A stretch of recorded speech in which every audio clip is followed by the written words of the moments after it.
What is going on, everyone? Welcome back to another edition of BKNY Hoops. If you are new to the channel, it's your boy Rashid. All right, let's get into it. You guys see the graphics, you see the actual title of tonight's show. The Brooklyn Nets get their cheeks obliterated by the Oklahoma City Thunder, and Sean Marks actually destroyed this team. I don't know, you could say if it was him, because like if you're Sean Marks and you're a general manager, I mean, it's going to be hard to scout every single player that's really out there. So you kind of rely on scouts, and maybe their scouting department is just really, really bad, or it's just being paid off by a particular individual that I don't want to even say, because I don't want to throw any type of conspiracy theories out there. But so let's get into it over here, man. We'll get into the box scores of tonight's game, and then we'll look at what is the plan for the Brooklyn Nets, because I mean, we could look at teams in the history. Let's say that teams that are actually competing right now for championships. Let's say Detroit, the Knicks, Oklahoma City. They won a championship, but teams that's currently like right now even competing for a title. How Denver had to go through their process. I mean, it took a long time. I mean, Sean Marks is actually talking about an easy fix over here, man. I mean, he's just lying to you guys, man. And I'm not going to lie to you guys. If it means that I just don't grow, then whatever, man. And we're actually going to look at some of the players over here and see, like, you just look at the main problem for the Brooklyn Nets right now. When you look at OKC's roster, when Shai Gilgeous-Alexander actually touches the basketball, heads turn. All right, you got to send a double team at him. I mean, it's hard to really, he has counters for every single defense that you can actually throw at him. I mean, you put a big guy on him, he has the speed to kind of go around him. He can like just like post up smaller defenders.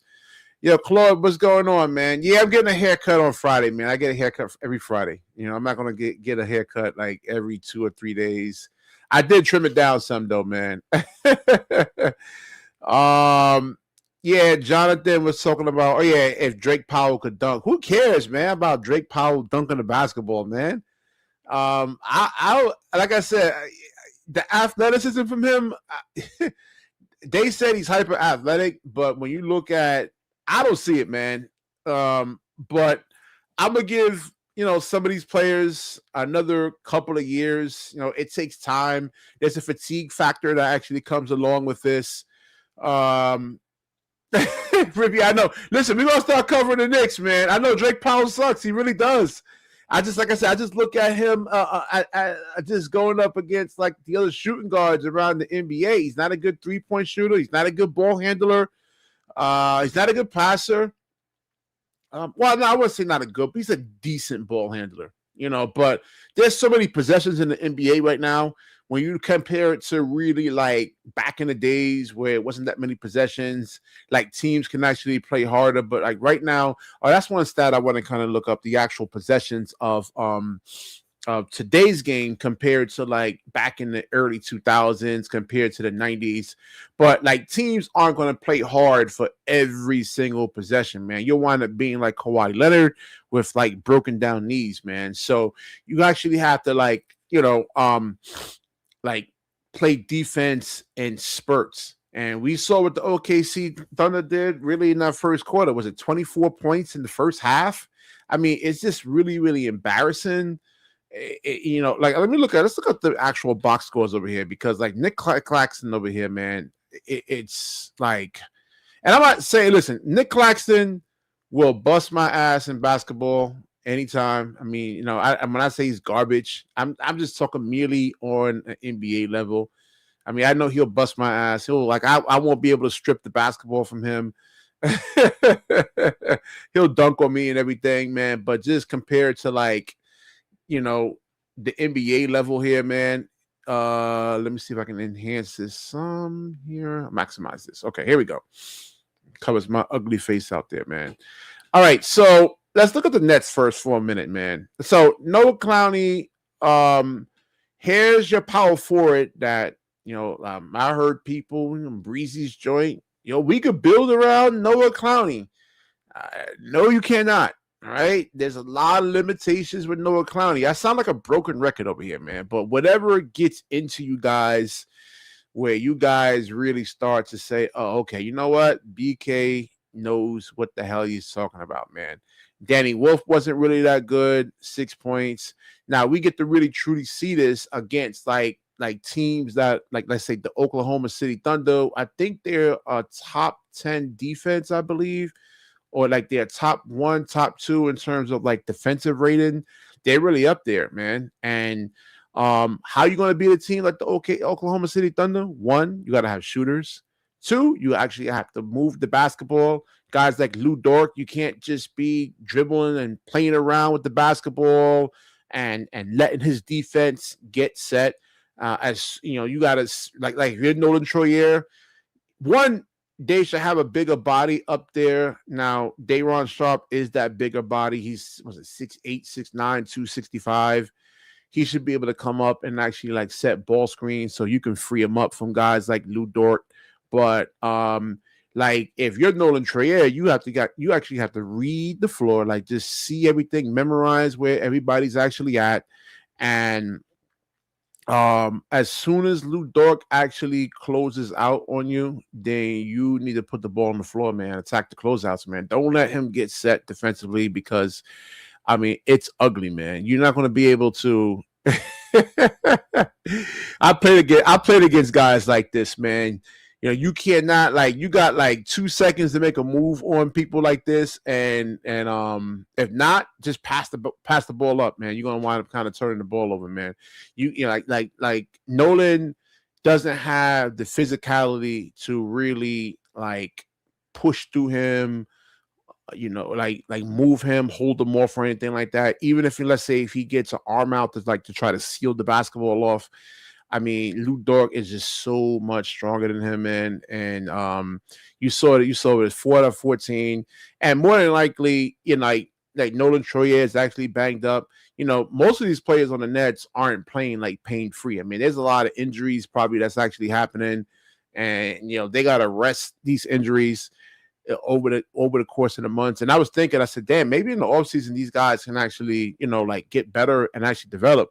But if you're nursing injuries and it's going to be really, really hard to do that, man. I was playing full court basketball like was it 3 weeks in a row, and plus shoveling the damn snow for the wintertime, and now I can't even hoop now. My muscle on my left leg is killing me. I try to do an in and out right left crossover, can't even do it, man. My leg locks up.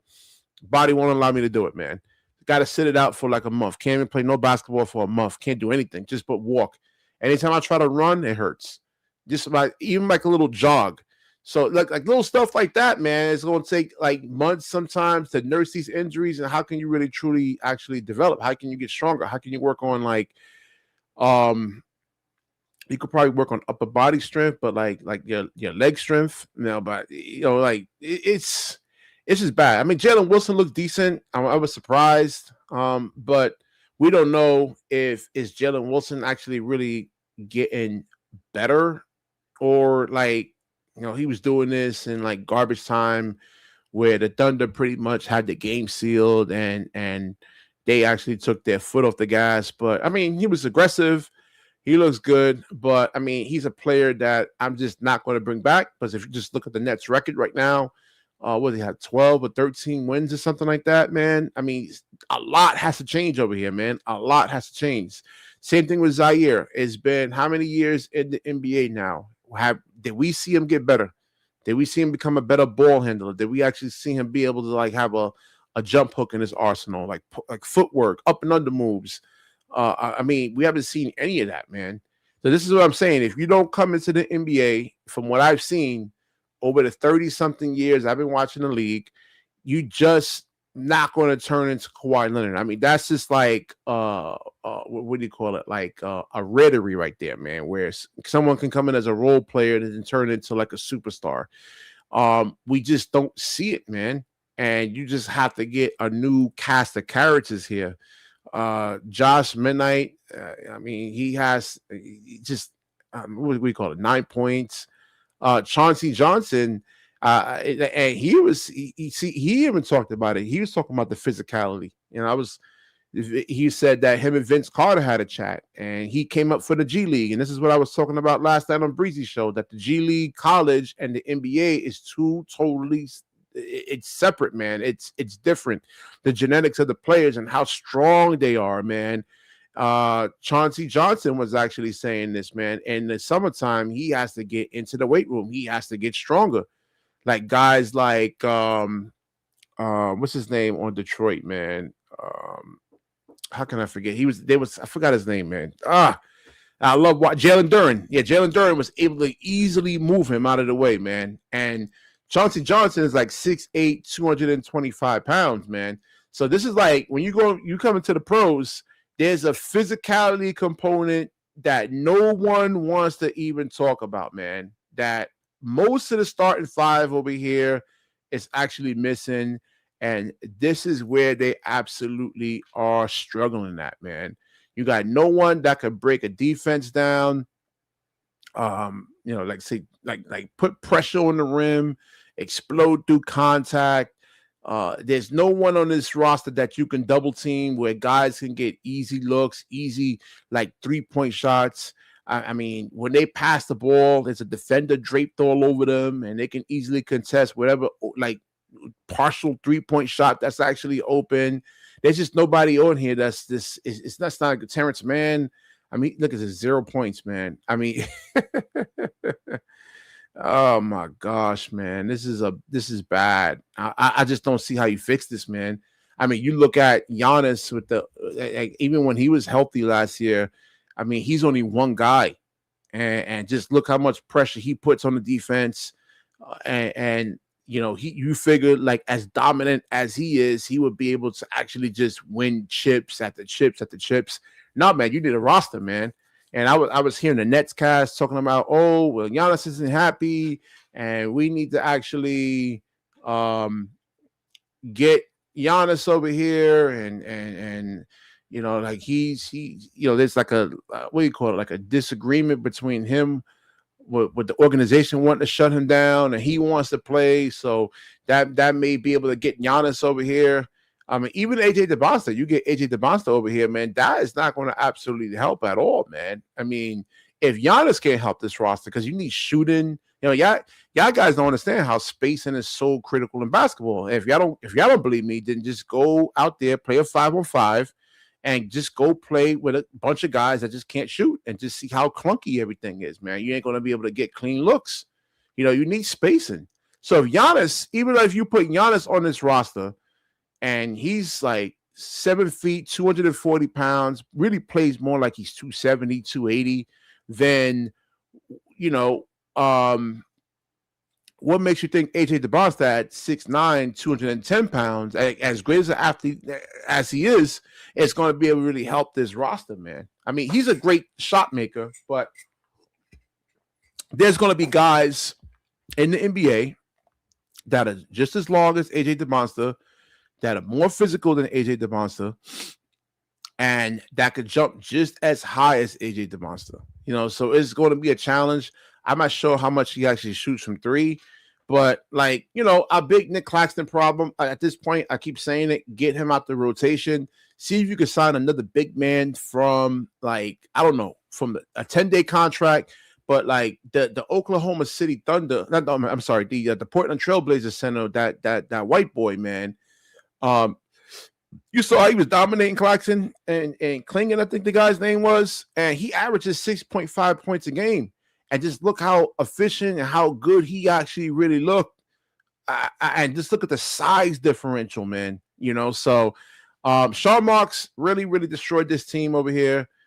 And I don't think you can fix this. I agree with Chat GDP that it's going to take, it's going to, like, because you have so many, I don't know, man. Now you got two other teams they're talking about, like, voting on in Las Vegas and Seattle. And that's just more competition. It's already competitive enough to get get good players over here. But now you're talking about two other teams now. That's even more competition. I don't know, man. It's just a bad day to be a Brooklyn Nets fan. I'm ashamed. if I can actually, you know what, the next time I actually do this live stream, I'm gonna talk with a paper bag over my head, man, because this is actually embarrassing. I tell people, like coworkers and friends, they like, yo, you a Nets fan? They just laugh at me. It's like, yo, man, what's wrong with you, man? I mean, I'm trying to like, yeah, it says JR, it says Darren Peterson and AJ DeMonster are the real. No, I get it though, man, but you need a roster, man. I mean, they can't score all 100 points a game.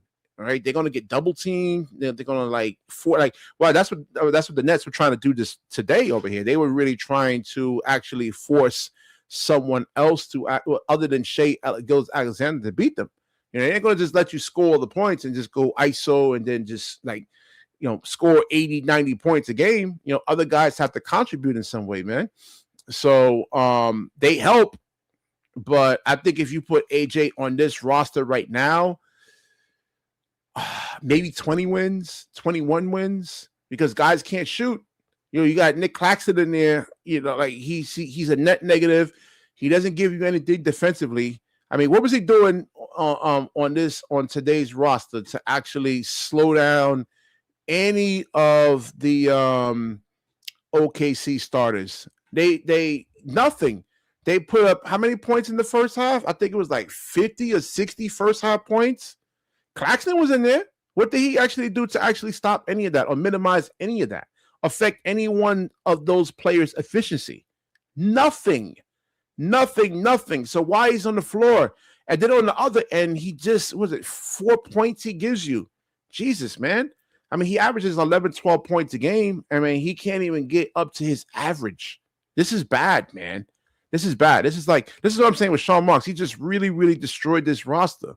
What do you think?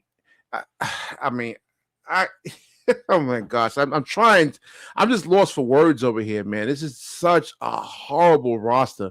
I think the roster last year was actually better, man. I mean, you know, Sean Marks made mistakes. He should have, like, in that Wemby draft, probably just pulled the plug when Ben Simmons went down with that back injury. Just pull the plug right there and just start tanking right there. He wanted to make the playoffs. Yeah, it's just that's where it really just like went downhill from there, man. I mean, I think, well, probably beyond that. Smartest thing he actually really did was like not signing Cam Thomas to a crazy $100 million contract. But look how long it actually took him, man, like to really kind of like realize, okay, the league is actually changing. And I mean, other general managers, you know, saw it way back then. You know, why it's a copycat league. Everything is copycat. You come out with a product, everybody wants to emulate your product. So why hasn't Sean Marks really kind of like did that, man? I don't get it, man. I really, really, truly don't understand it. I can't get inside his mind. Sometimes, you know, like just general managers is just like bad. Just I don't know, man. Like I said, he can get bad information from the scouts, and now he talks about over here. Let me go into this article from the New York Post. He talks about like the rebuild is going to happen really quick, and he's going to turn things around really, really fast. How are you going to do that, man? I mean, you got to trade for players, and there's nobody that wants these players. I mean, I'm trying to think. Yegor, there's no guarantee that even Yegor fills out, like, and really kind of like develops and gets stronger. Because look at Claxton. Look at Noah Clowney. It's been 3 years. All right, the phone lines are up. Let me get Jonathan on up in here, man. Let me add him in here. Where was this article at? Let me show you guys this real quick. I hate StreamYard, man.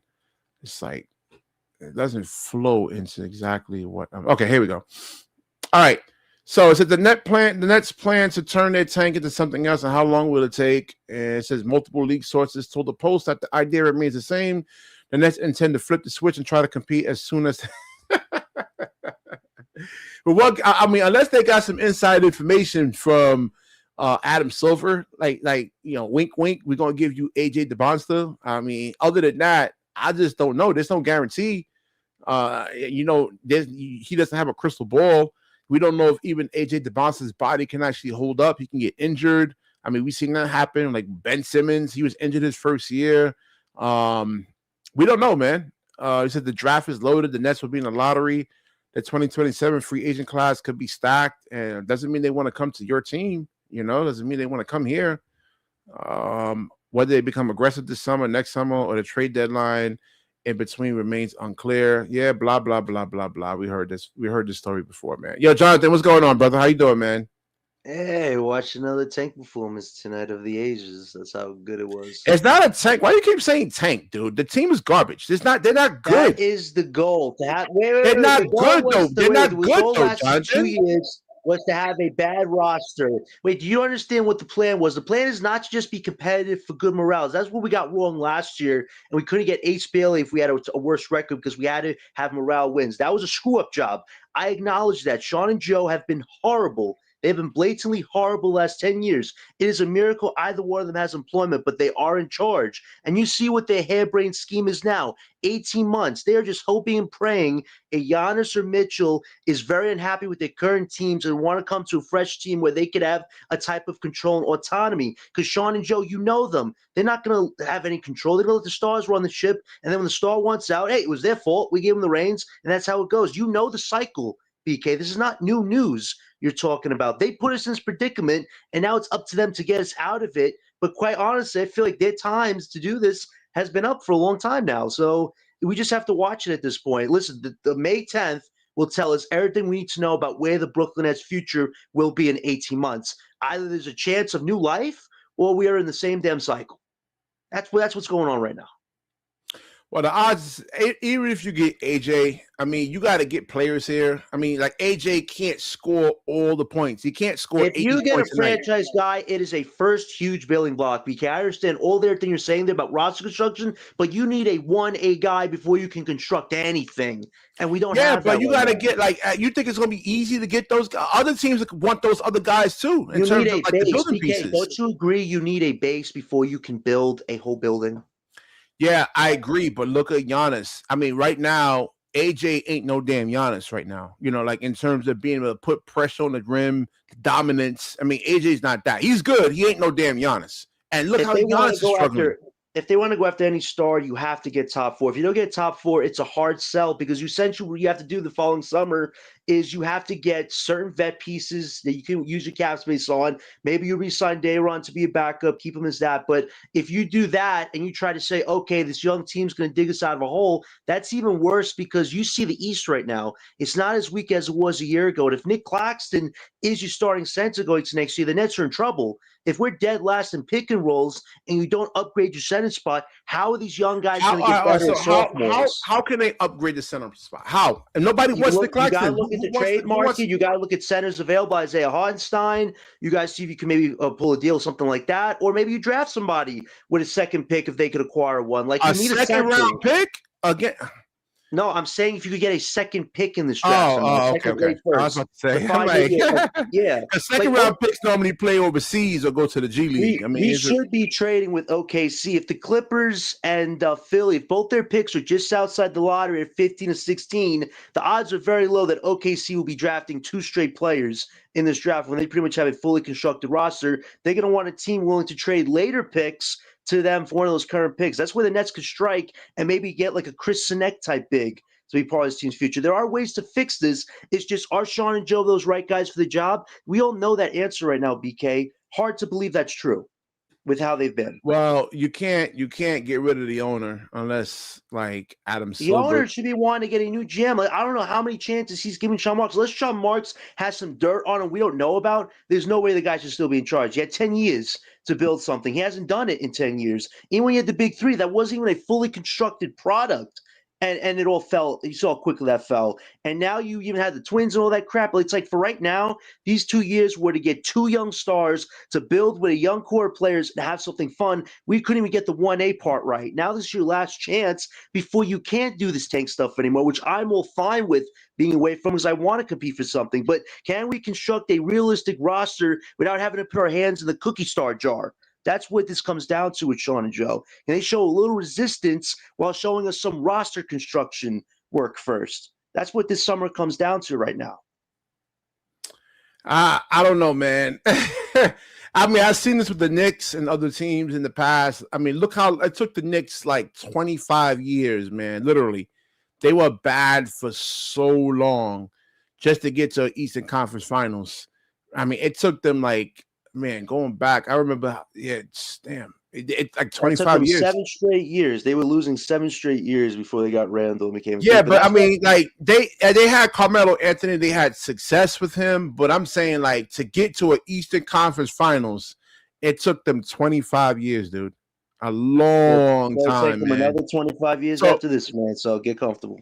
I mean, you look at Boston and look how long it took them. You see OKC. Boston right now with Tatum and Brown, they both had double-digit points tonight. Like, that's scary. If the Nets want to be a top 10 team, that's who you got to compete against. Boston, Cavs, even the Magic who are getting better right now. Like, the East is like 8 or 9 teams. Oh, I'm not. Oh, Ribby. I'm not trolling the Knicks. I'm just trying to like point out to Jonathan like it's not going to be an easy rebuild, man. It takes time. There's a salary cap. There's salaries. You got to trade and match up salaries. I mean, it's just not easy. You got to get guys that fit because not everybody who like comes to the Brooklyn Nets like or any team. Let's say if AJ DeBonsta hypothetically was to go to the Oklahoma City Thunder.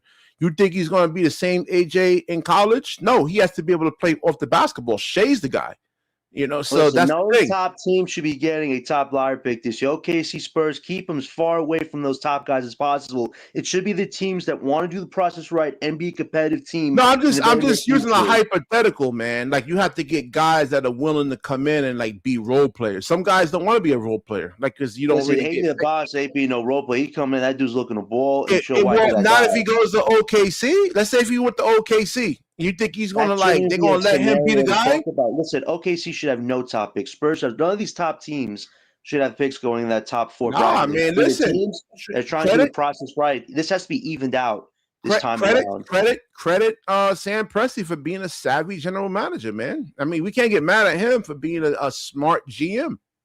At the end of the day, I wish we had a smart GM at this point, and Sean Marks is just not that guy. So, but here's the thing. This is where Sean and Joe, the pressure's on them because that's what their jobs are, to construct a team. And this summer, all eyes are on them. Every Brooklyn fan just got put through 2 years of mediocrity. They're now looking at them to deliver for us still being involved as supporters of this. He says, if Nets want a legitimate center, they should package some of their draft picks and trade for one. Malawatch, he's a project player, man. Yeah, I'd rather him than Claxton right now. Listen, as much as being close disagreements, I'd rather both of those guys. Malawatch, I mean, we need guys like that have maybe 1 or 2 things missing in their game. He's 7 feet. He has defensive intangibles. He can lob the basketball. What do you say he's missing? Why is he, all right, so why is he not getting burned then? Because the Suns shouldn't have drafted him. They already had a center core when he was picked by them. That's so in training camp, he should be able to beat those guys out. Okay, right? Then why can't our rookies do that and start right away? Why did they all get benched then? Because they already had vets on this team. We had vets, unfortunately, which we probably shouldn't have had in those spots. You can't do nothing about it. He, unfortunately, got put in a bad situation, and he's had to take the long route. But you know what? He's looking better in the G-League work I've seen him do. So there you go. What, G-League you said? He has to play with the cards he's dealt, and he's getting better. Did you hear what Chauncey, what's his name? Chauncey, what's his name over here? Did you hear what he said about the G League and the NBA? He said, "Nobody. I don't want nobody long term in the G League. That's a core piece. He has potential, but the Suns probably were not the team for him that should have drafted. Should have been a team that needed an actual 7-foot sensor to develop and put in the fire. That just didn't happen with his situation." Listen, I mean, I don't mind when you talking about development. One a couple of things like with him, it's like a lot of things, man. It's so much. Oh my God! I'm just saying. More than Claxton. If I was to redo the draft, man, I would have Malawatch at like 25. Oh my God! Stop, BK! You don't watch this kid at all. That's horrible. I'm serious. 7-foot center to be drafted in the late 20s. Yeah, I would have Claxton. Claxton would be in the second round. Not. I think he was the 31st pick or something like that. I think in the first round, the last pick in the first round. Are there paint fumes next to you? Are you slipping some paint fumes, man? I can't believe what I just heard. Like Malawatch is a 7-foot project, like you said, but how many 7-foot centers can you easily find in this draft? You act like it's so easy to get those types of bigs. It's not. No, I mean I know that, but the What guy. about Maxime Reynard? He just dropped 32 for the Kings as a freshman rookie. When was the last time Claxton ever approached a 30-point game? Ever? In No, 7 years? I agree with you. I'm just saying. I mean, they had a chance to get him too, man. And we didn't. That's on them. I'm upset with them about that. They couldn't get rid of that 7-foot phobia they got But in the organization. I gotta look at like when I mean, did he drop that 32 points in garbage time? I mean, there's a like he just because he drops 30 doesn't mean he's nice. It's just, when you do it against what team that you actually do it, like the defensive rating and things like that. If you could do that against OKC when they really playing hard, then I'm like, oh, okay, we have something here. But if you do it against like the Wizards or something like that, I mean, it doesn't really mean much though, because they're like the last in defensive rating or something like that. So I just got to look at when and where he dropped those 32 something points though. So we got to look at that. It shows you that you had options to get bigs, and we didn't. We got stuck with Claxton. Dayron's been fine as a backup, but he's a backup. He's not a starter. So, and Wolf, as much as he's playing much better, Wolf a qualified center in my eyes? No, he's like a mix of sorts. He's like a point guard big in many fashions. But you need an actual big that can have some type of defense. With Danny Wolf, I never seen a 7-footer with like insane handles. Like he did like a behind the back. I forgot who was guarding him this game. It was like an in and out behind the back crossover. I was like, "Ooh, yeah, man!" I was like, "Whoa!" I said, "Damn, man!" I'd never seen a 7-footer with ball handling skills like that, man. I was like, "That's what they want Nick Claxton to be on this team." But it's like you have Danny Wolf right there. He's right there, but you want to play him at power forward. That's a Jordy era. That's a Jordy Fernandez era. I know some people don't want to give him any criticism, but playing Wolf away from the 5 has been an error this season. Well, I mean, Danny Wolf is 255. He should be able to play center, man. Exactly. He has to wait for it. He doesn't have to wait for a power forward. Power forwards are agile because they can. Well, just because you have to wait for something doesn't mean that you're actually strong. Because I was playing against my boy Eric Hill Jr. He's an actor. I was like 230 pounds, 6 foot. He was C6'3", 190. And he had and I thought I could play against NBA guys until I played against him. And he just threw me out of the way like I was a rag doll. I couldn't box him out for nothing, man. So, yeah, just because you have weight doesn't mean that you're actually really strong. There's a difference. So he has to get stronger. He has to hit the weight room, Danny Wolf, and be more physical. So, I mean, maybe he can get up to like 260 something. Just put on he said, I would trade Claxton. He says, I'm being biased against Malawatch. That's your flaw as an analyst. I mean, I'm not. I just don't see anything about him that just wows me. I tell you this: if the Nets and the Suns want to do business, if you want to do like MPJ for, let's say, Green and Malawak and something, you should do something like that. I don't really know what Green, what his skill set really can be as a top option. We've seen it kind of be very mixed baggage. But if I could get Common Malawak for MPJ, you do a deal like that, because let's be honest, this is something we got to talk about. If you don't get top 4, you can't attract a star. Keeping MPJ makes 0 sense whatsoever. So what's the next best thing? Get a young piece like Jalen Green, get a young big like Common Malawak, and try to add more to your young court. That's kind of what Claude and somebody else in the comment section is talking about. I think with Jalen Green, I used to like Jalen Green, but now, if you look at how the league is actually changing right now, I'm off the Jalen Green train. Well, it's salary purposes. We would have to match MPJ's contract, and Green's is one of those contracts that would match. So that would be a way to pull off the deal to get Malawak, is all I'm saying. I don't really see Green as a long-term fit, but who knows? Who knows? Hold on. Listen, Claude, man, I get it. He's 250. So Danny Wolf is 255. He doesn't play like it. He plays more like he's 220. I mean, I seen where Danny Wolf tried to post up guards and he couldn't move them. He couldn't create separation on 6'4", 6'5" guards.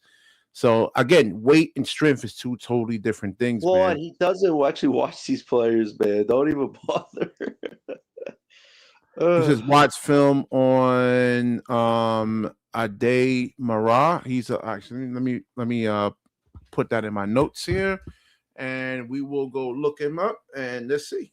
But they're stuck on Claxton for some weird reason, man.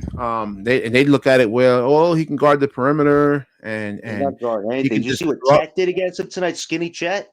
Yeah. Dude freaking dunking the ball up with 2 hands. Yeah. Yeah, Claxton man. ain't stopping that. Like Claxton can't stop a brick house like Durant. Which think he can stop a toothpick with He Chet can't Holmgren. as a matter of fact, what was the efficiency numbers on Shea Gilgeous-Alexander tonight? Let's see. How much did he actually have?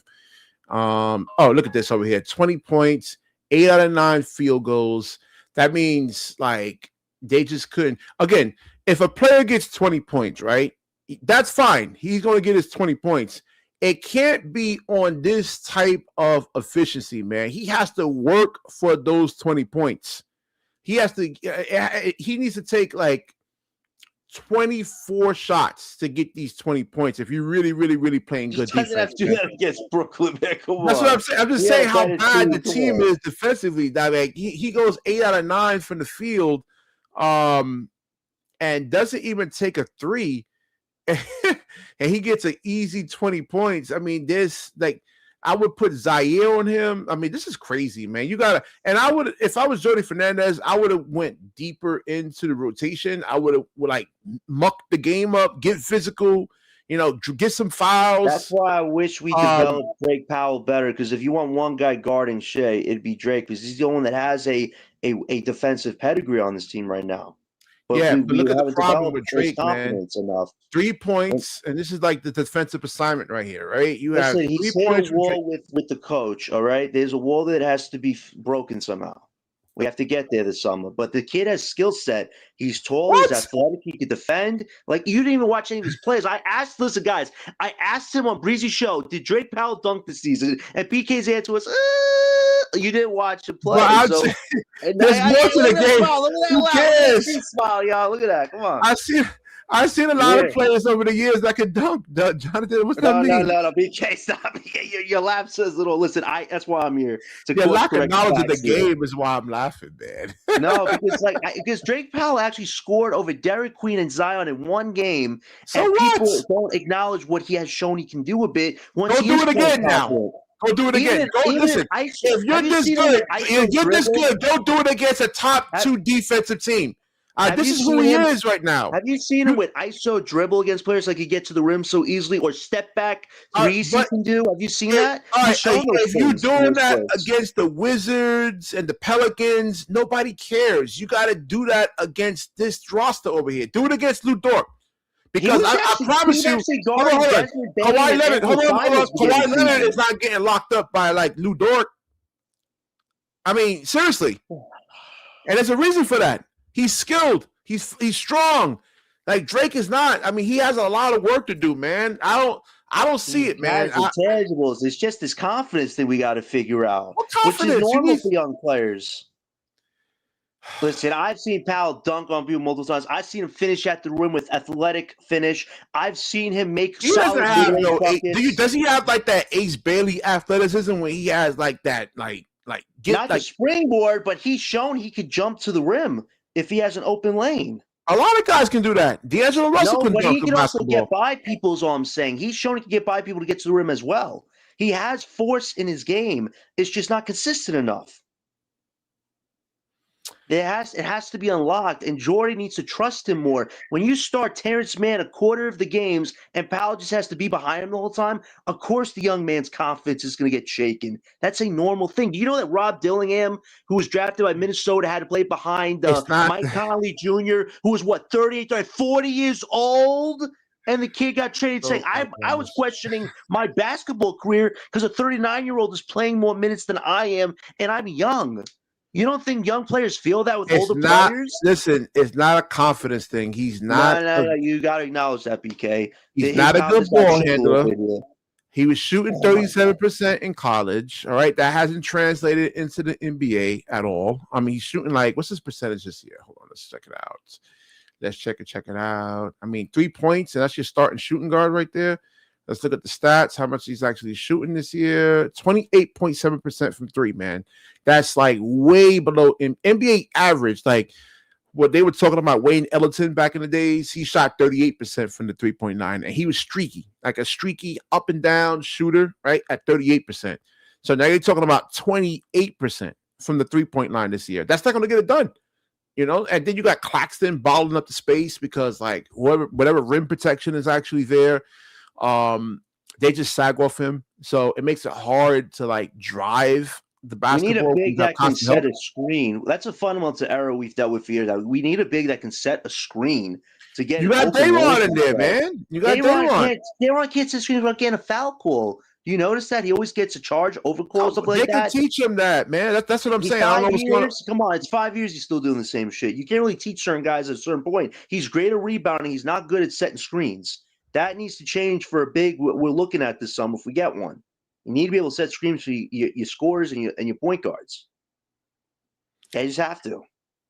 Yeah, I don't know, man. Like I said, Drake Powell, and that's the thing too. He's like undersized too, 195 pounds. Not his size. This kid showing he could jump over people and dunk at the hoop, man. If he didn't have an above the rim game, potentially, BK, I'd agree with you. But he's shown those spurts. It's just we got to see consistent games. Let's compare him to like Jaylen Brown, who's my gosh, we can't do that. Yes, we can. I'm not talking about skill. I'm talking about physicality. We drafted a lottery pick with him. You cut me off, man. Hold on. I'm talking about mere physicality, which matters. Okay. Where's my thing at, man? Because y'all guys, everybody has goldfish memory, man. I keep showing you guys this. You have to be able to create separation, man. If you can't do that, then you're gonna average 3 points a game. You got to be able to get high percentage looks off, and how you do that is by moving guys out of the way, creating space so you can get a clean shot off. If you can't do that, then you're gonna have a player that's right there in your grill, and you're gonna have a hard shot, a tough shot. That's the problem with Drake Powell. He's undersized. He's 195 pounds. I didn't even look at this over here, man. He needs to get up to like 220. All right, so Jay Cunningham 220. Ant-Man is like 220. More confidence. Jaylen Brown is 226 pounds. He's too light in the ass. If he's continuing this confidence issue going to next season, then it's a big problem. But this summer is a big chance for him to see what he's learned and see what he needs to get better at and come in with a better focused mindset into next year. Because confidence, if he can fix that, his skill set is what this team is looking for. Jonathan, I have all the confidence in the world as a basketball player. I've been playing a long time. But if I'm not strong enough to move, let's say if I'm playing against an NBA guy, if I can't move them, I can have all the confidence in the world. It don't mean anything. He scored over Zion, bro. That's one possession. How many points did he have in that game? Oh, my gosh. He does take away from the point that he scored over him. That's what you're not taking into consideration here. Okay. He showed he can do it. Okay. He also has a smooth mid-range game. You seen the mid-range shots he's taking? Nah, it's not. It's a small sample size, man. It's not KD. Is it KD? Is it KD or Shea? Is it KD or Shea? Why do you always go to that when they're showing some progress? You're expecting superstar results from progress. No, because we got to see over a long course of period, man. You can't take, okay, let's say if you take 4 threes a game and you make 2 out of 4 threes a game. They're not going to throw you in the 3-point shooting contest because you made 2 out of 4 every single game. We need to see volume. We need to see over a course of time that you are a consistent shooter, and on a scout report that they got a game plan that for you. I mean, I would at this point 28% from the 3-point line from Drake Powell. I'm just going to let him shoot the basketball. I'm going to drop off him. I'm going to sag off him. And that's what he's going to struggle at. Not what he's really good at. He's good at interior gameplay is what I'm talking about. Mid-range. How are you good at interior if you're 195 pounds, though, Jonathan? He scored over people. He's gone to the rim before. You seem to not acknowledge it because you didn't see it or watch it, BK. I watched the games, dude. Like, what are you talking? Oh, you did. I asked you if he dunked it all this season. You looked at me with a remember when I saw I did videos on Drake Powell. I did in the first couple of games. I'm like, okay, he's a keeper. I like what I see. But then as the course goes on and you see more games by Drake Powell, I'm like, nah, he's Rondae Hollis-Jefferson, and look where Rondae Hollis-Jefferson is playing from. Come on. Rondae did not have this kid's ability to dunk the basketball or to shoot a good mid-range shot. Come on. Rondae was a hyper athletic guy. He could dunk the basketball. What are you talking about? He was pure energy, man, without the skill. Stop it. I mean, he was busting Teams USA's ass. They couldn't guard him. Lucky he wasn't in Theo Pinson's position, man, on the bench. Stop it. Come on. Oh, Jonathan, man, you gotta take the emotions out of this, No, you man. didn't have to because you didn't see the kid actually play. And this is a rookie season. Do we all expect these rookies to be perfect? No. Do we expect them to develop a little bit? Yes. To show us some stuff? Yes. Do we expect to be finished products at their first year? No. Read the comment section over here, man. They just don't agree with you, man. He says Powell doesn't look like anything more than a bench player at this moment. That's who Because they're they are. going by what they're seeing right now. So we writing this kid off at their Yeah, first exactly. year? No. Exactly. No. The same people writing off Ben Surratt that they had this one game against mediocre Portland with 15 points and 4 steals, saying this guy's But good you don't now. hear me. Come Did you on. see me do a live stream saying that Ben Saraf is a beast? And oh no, he still has to work. He has work to do on his game You too. see what Claude said? roster. Powell is an enigma, okay? That's what he is. What's the record on the Sometimes his team, game man? looks really good. Sometimes his game looks questionable. He's a young player. He has to figure out the confidence, BK. Confidence. Okay. All right. That's what it is. Okay. Oh, I mean, man. Why couldn't your guy figure out confidence when he was drafted number 1? What happened to that? Couldn't shoot a basketball because his back was hurt? Stop it. He could have figured out alternatives. He gave up on the game of basketball. But you're talking about a 3-time All-Star, man. You think Drake Powell was for a few minutes. All right. You think Drake Powell is actually making an All-Star team in any century? I think seriously. He's got a career ahead of him if he could figure out this confidence thing. Like your guy who lost all confidence, had a coach tell him you don't need to shoot the basketball as a number 1 pick. Come on.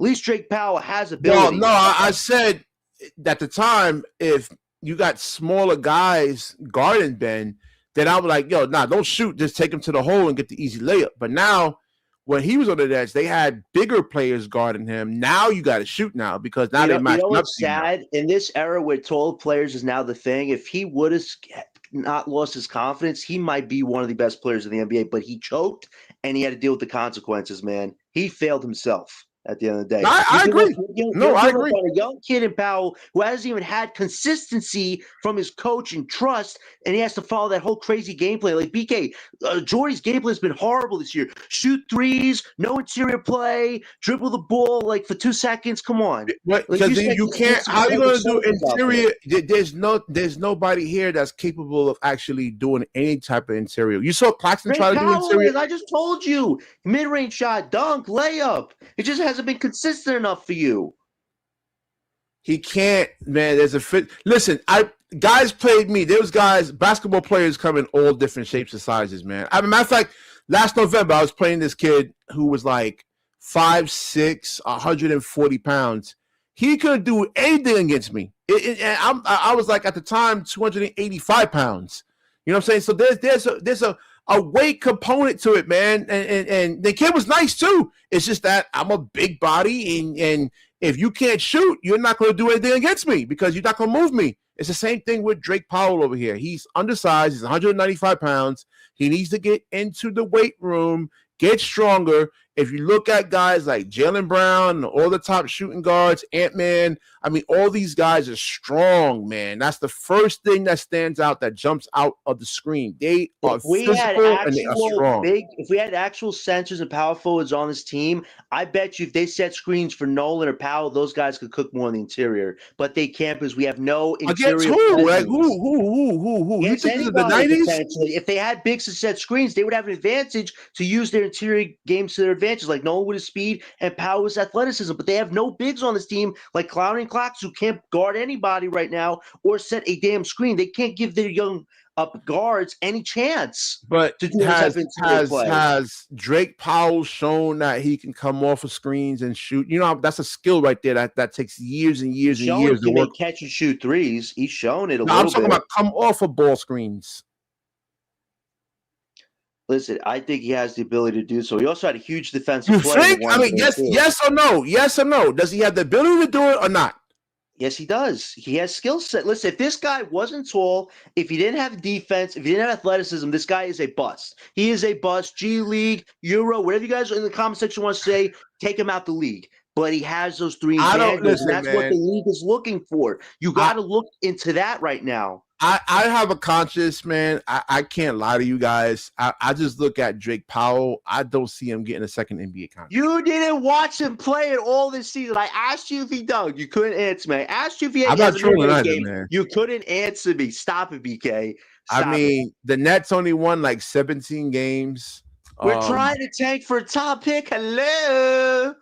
You think these? Do you think the players really care about tanking though, Jonathan? Oh my God, BK, is this roster going to win anytime soon? Right No, now, I'm with just your saying, questions, like, well, I ask you questions. if Is you're this hold on, roster hold on, going to win? if you're potentially about to be replaced, do you really think they care about tanking? Like, who BK, we have cares? nobody on the long-term money right now besides Nick Claxton for 2 more years. What are you talking about? Who's a You act like small? we have a bunch of contracts on our books. The guys don't want to let go of that. Come on. Who's a small forward on the Brooklyn Nets over here? So I think that's what AJ is actually going to play. He'll be a 3. So you have, I think, so Noah Clowney was playing the 3 today, and that's a problem. That's a problem too, is that he doesn't have good ball handling skills. He's not a great shooter. Hopefully, you think in the off season, last summer or the summer before that, he would get up 1,000 shots a day, make 500, but that hasn't happened. He didn't get stronger. He didn't work on his ball handling. He can't post up guys.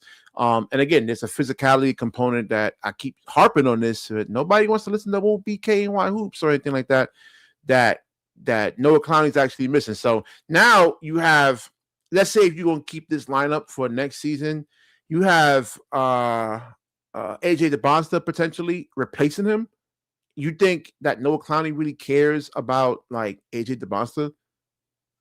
At the end of the day, Clowney has been a big disappointment this year. You come into 34 pounds, you have to show some interior game. For a little stretch of time, he did, but he was too reliant on the threes. Your best skill set cannot be what you do from behind the three-point line. It's what you do in the And it's interior. not. And he It's just not fell what off the he cliff does. He right doesn't now. do that So well. I mean, let's his look at his future on this team percentages. is in question right now. If you're looking for star players, I won't be surprised Noah Clowney is one of those young pieces outgoing for us. If he can't show us he's anything more than a three-point guy, that's not what he was asked to do this season. They still got him listed as 210 pounds, man.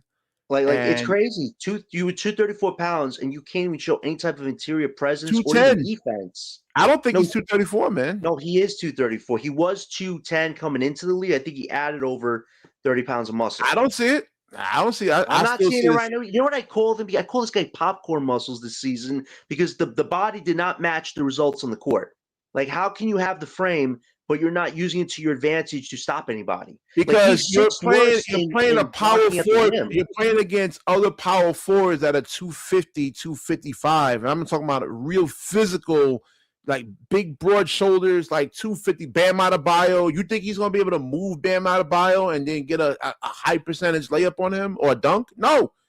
Bam is a big dude, man. You're not moving him like that. Unless you are like an easy, like let's say if he was like 40% from 3, now you can actually like, move Bam. Like when you get him like moving with you.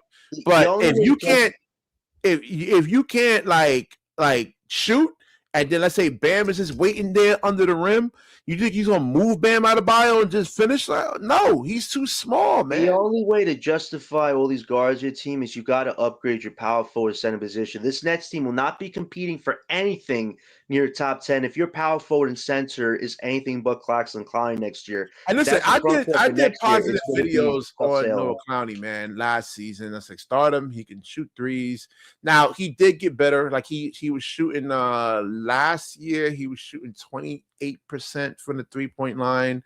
Now it's 33.6. Let's round it off. Anything over 5, we'll round it up to like 34%, right? I mean, that's still below league average, and that's still inconsistent. Teams aren't going to really like respect that. Really, they're like, okay, if Noah Clowney could beat us, fine, but like, there's a mid to high probability that he's not going to be able to beat us from out there.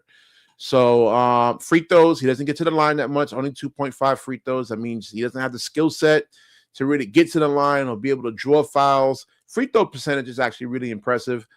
Field goal percentage is actually horrible, 39% from the field, man. So I mean, come on, man. Like, yeah.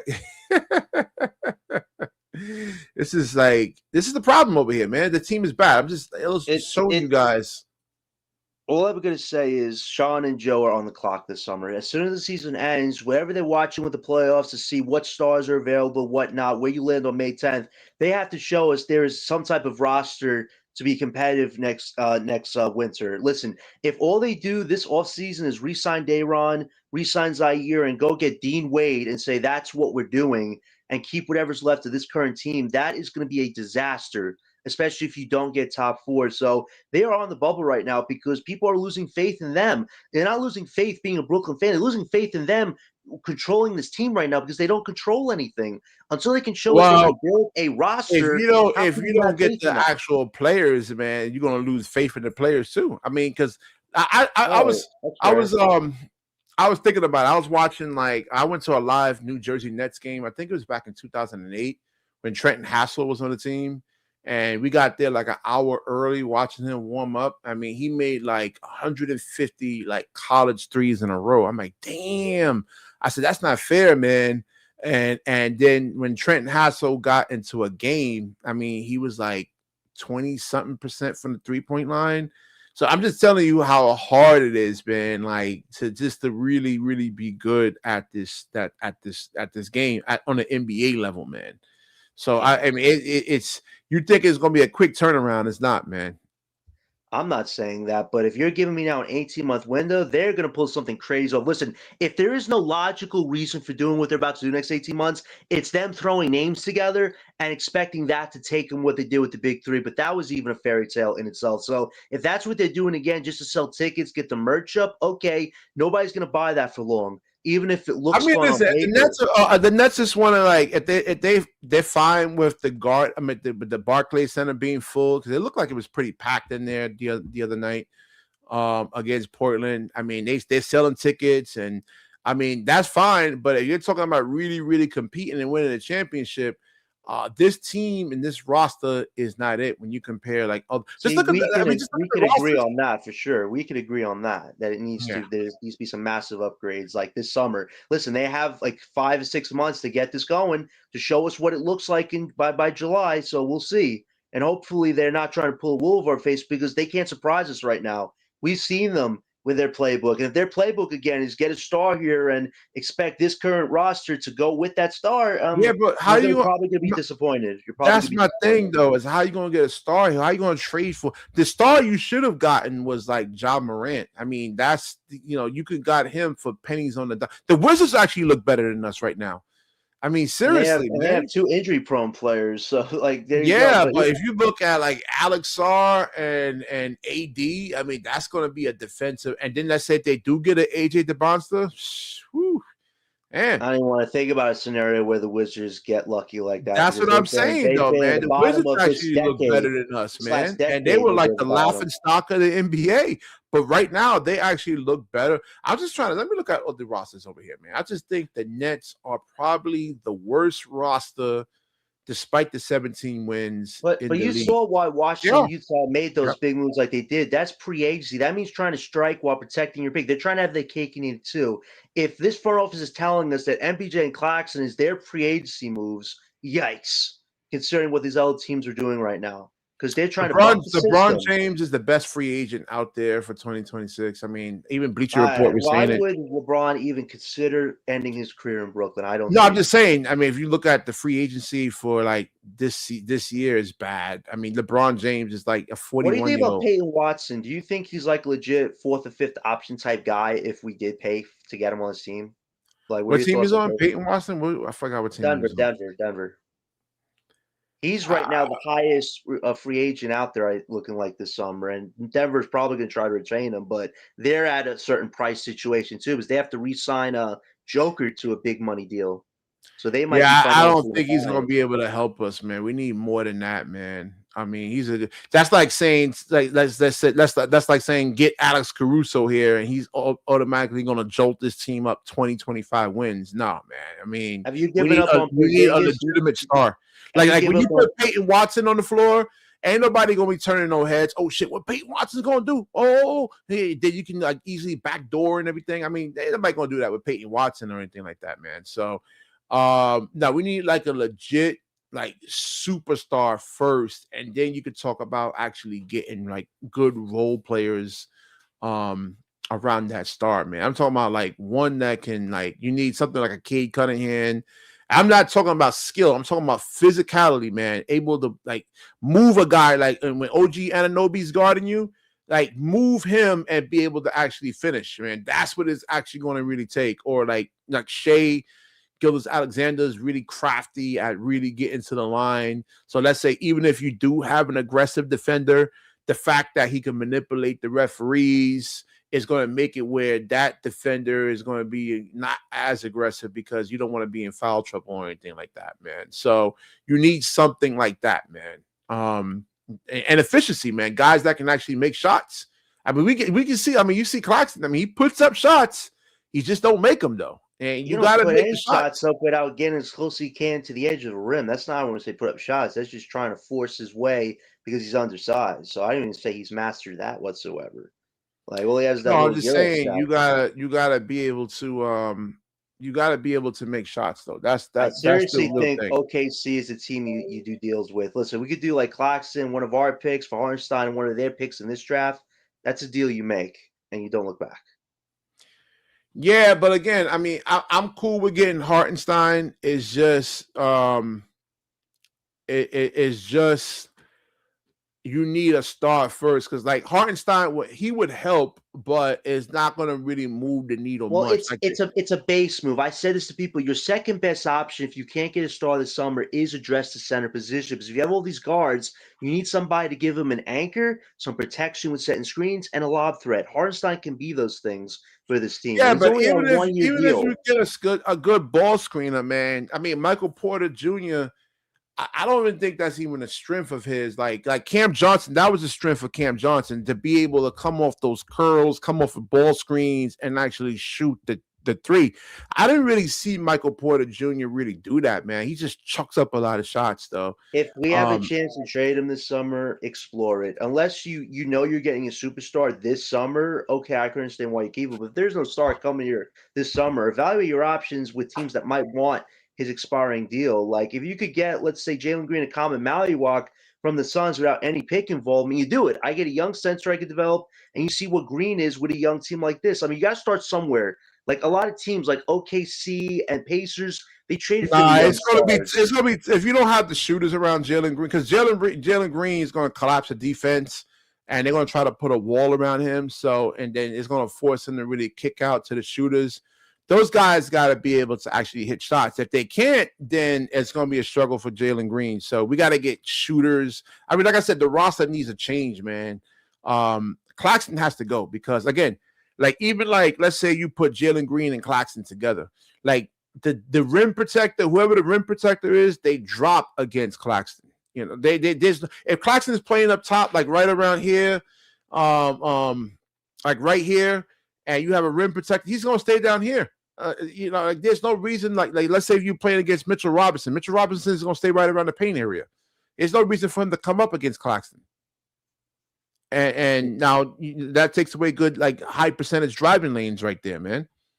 It's very simple. Move Claxton. His contract is very easy to move. I don't know how. Who's going to want him though? That mean, what value does he bring to a roster? OKC would want him because they're facing a luxury deal, and Hartenstein's making $29 million next year. Come on, man! Like OKC's trying to win a championship. You think Claxton's really a championship center? Listen, you know OKC's gonna have to move pieces off eventually, and the one guy that's the most expensive, who's kind of good, an aging veteran of sorts, is Hartenstein. Who's going to be in his 30s this year. Like if they can move him for Claxton, save money on their luxury bill, and get one of our later picks we don't need, and we get one of their current picks for this draft, that's a win-win for both sides in many ways. Yeah, but I just think you gotta get the star first, because if you don't get the star, you know, like Hartenstein, it helps, but again, you're talking about, let's say the Nets right now currently are at 17 wins.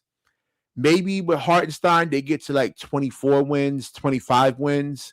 It doesn't move the needle much. From somewhere. I'm going to keep saying this now. You got to start from somewhere. No, but I'm saying if you don't get the star, I mean, Hartenstein is going to be the same thing year and year. Listen, if we don't get that star in the draft, I actually wouldn't be surprised if they do something crazy nobody expects and goes for some star that we're not even really talking about, because they have no choice at that point. They know if they don't, the base is going to be very pissed, very ticked, and they're going to make it known. So I wouldn't be surprised if we somehow don't get a top 4 guy, which we should, that this organization doesn't have a backup, a nuclear plan to do something crazy. You really believe in Sean Marks like that, man? I know I don't believe him like that, but I know him and Joe like to throw names together and see if that makes something. So I just kind of for Ribby. He says Nolan's another Frank.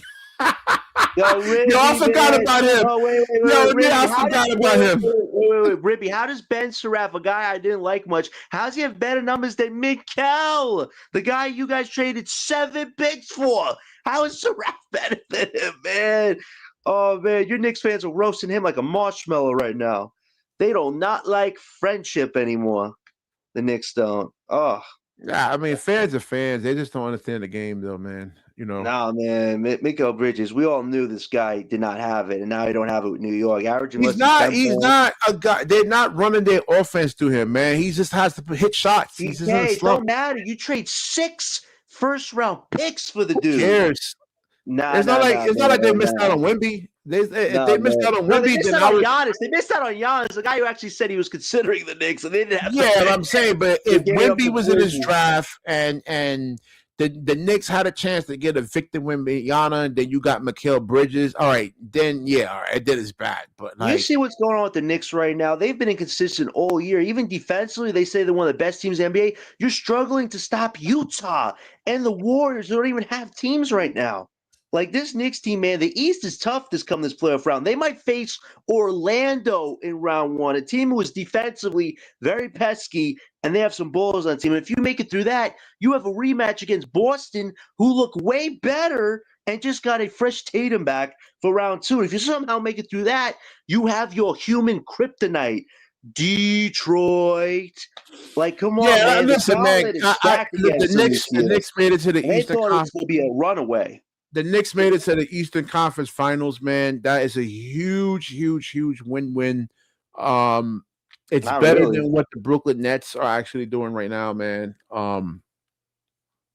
Come on, Claude. Leo, come on, man. Stop it. He gave up 6 firsts for a role player. Yeah, but you're not winning a role player that can average that can give you between 17 and 30 something points. He's getting under 10. He's getting benched for Landry. I get that. I get that. He's in a slump. That is nasty work. It's great for us, bad for them, but it's nasty work.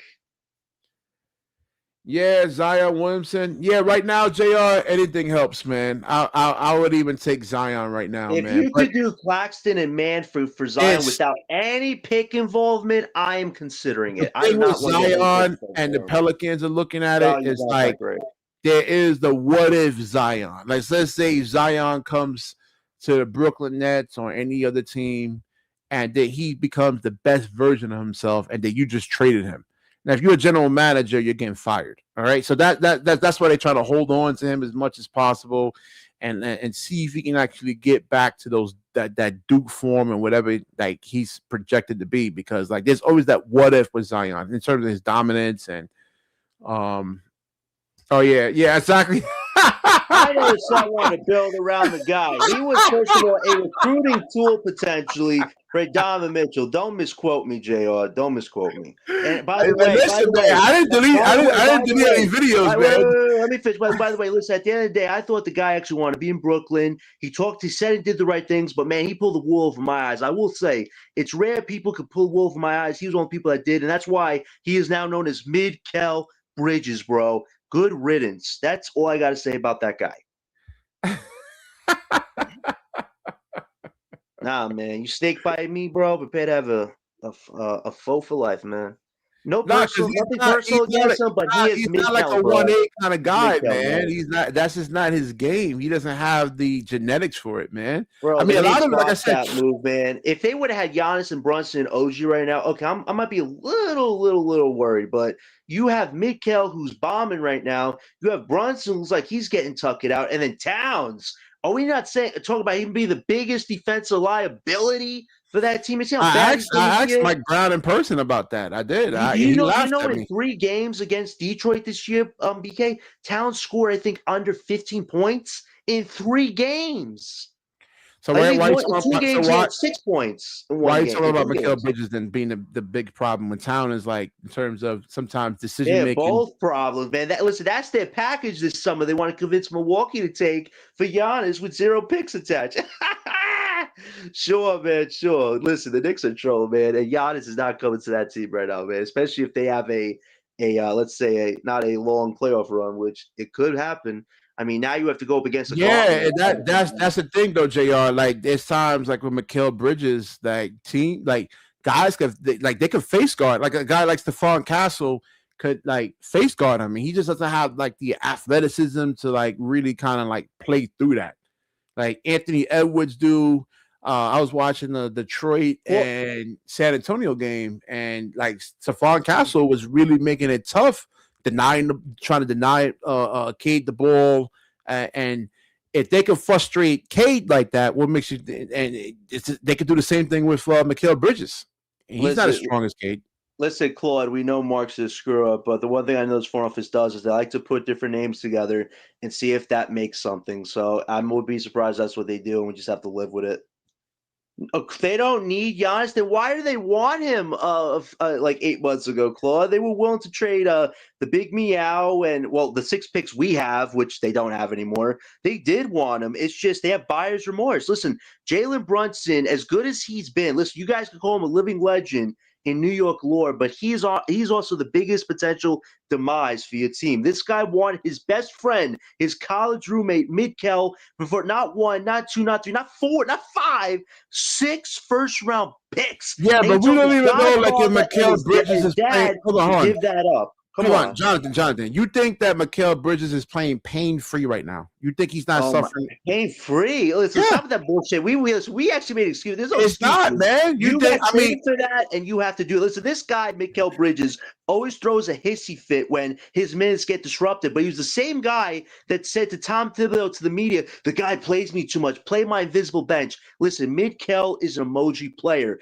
When he's all happy and fun, he does the finger waving. But when he's in a slump, oh boy, man, it's like freaking hurricane season. He is that type of guy, man. He's a bad culture person. He's not this. Right, so what kind of culture do the Nets have, John?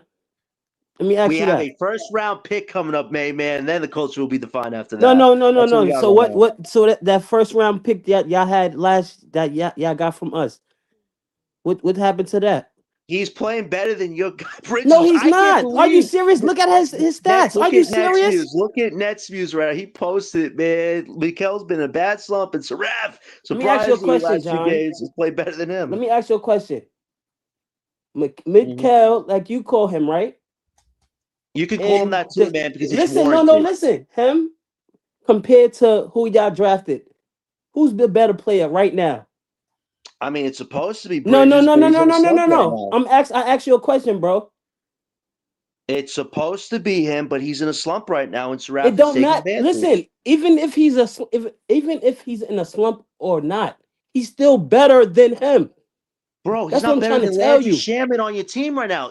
When you're getting benched by the Shamet curse, my guy, that's awful. What are you talking? Considering you trade for a haul like that, you've seen it. You guys been getting benched by a Mike Brown who's kind of fed up with it, and they keep give this guy excuses. All right, can I ask you a question? No, let me ask you a question then. So what happened when they benched Cat then?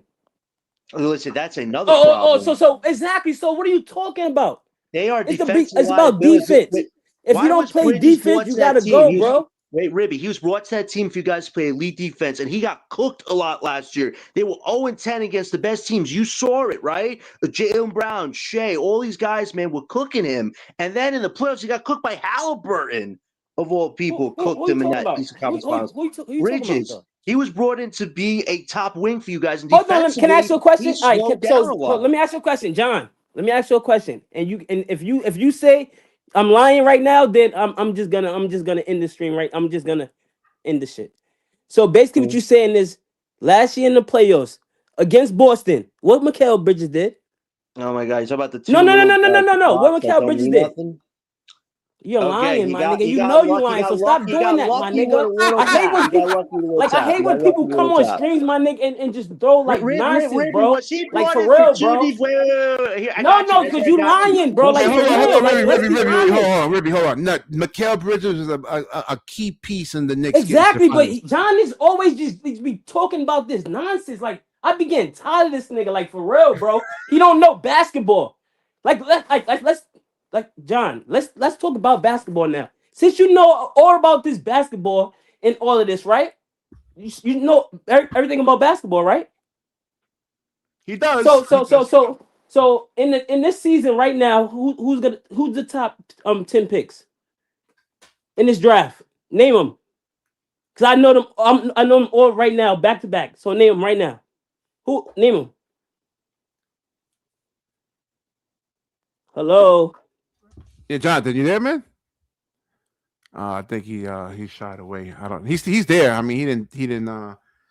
Like, come on, bro. I hate when people do that, bro. Like they throw narratives and stuff like that. They don't even know the real like just anything. Like you don't really watch basketball, bro. Too like much from Mikal Bridges. I mean, what do you want? The offense goes through Cat. What's his name? Jalen Brunson. And then when you have like, if those guys get doubled, Mikal Bridges got to hit the outside shot. They're not running their offense through Mikal Bridges. He's a role player, man. They act like he's a star guy. He's there it's crazy. It's crazy because now I see how this all ended, because now he just left, and now he's gonna go to Breezy stream.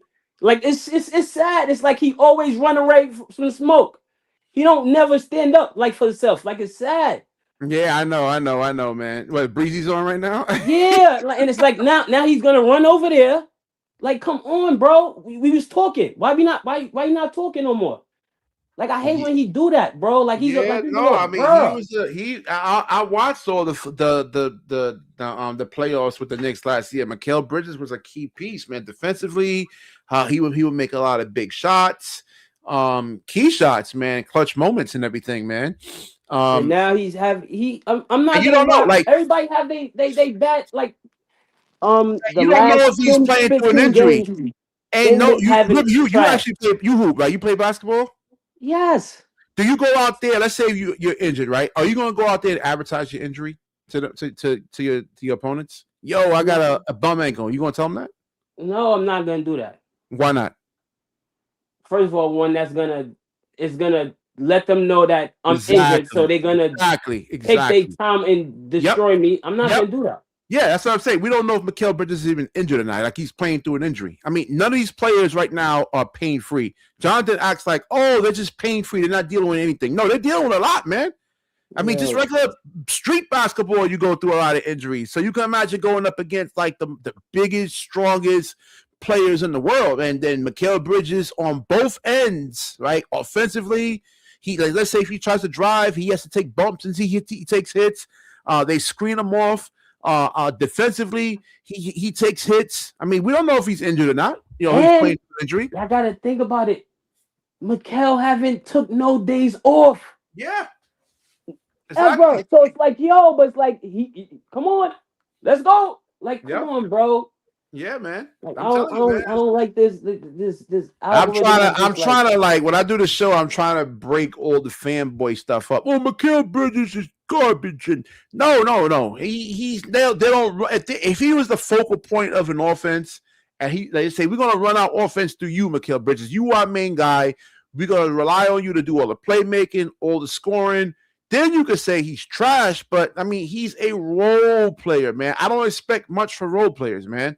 Right now he's in a slump, okay? But I mean, let's wait till the playoffs actually happen. He's gonna get a week off for rest, and we'll see. Exactly, man. But they're the second seed. I mean, they act like even like Stephen A. Smith is acting like, oh, they're the number 5th, the 6th. They're the second seed. I mean, Jesus, you're not going to win every single game. You're not going to win all 82 games.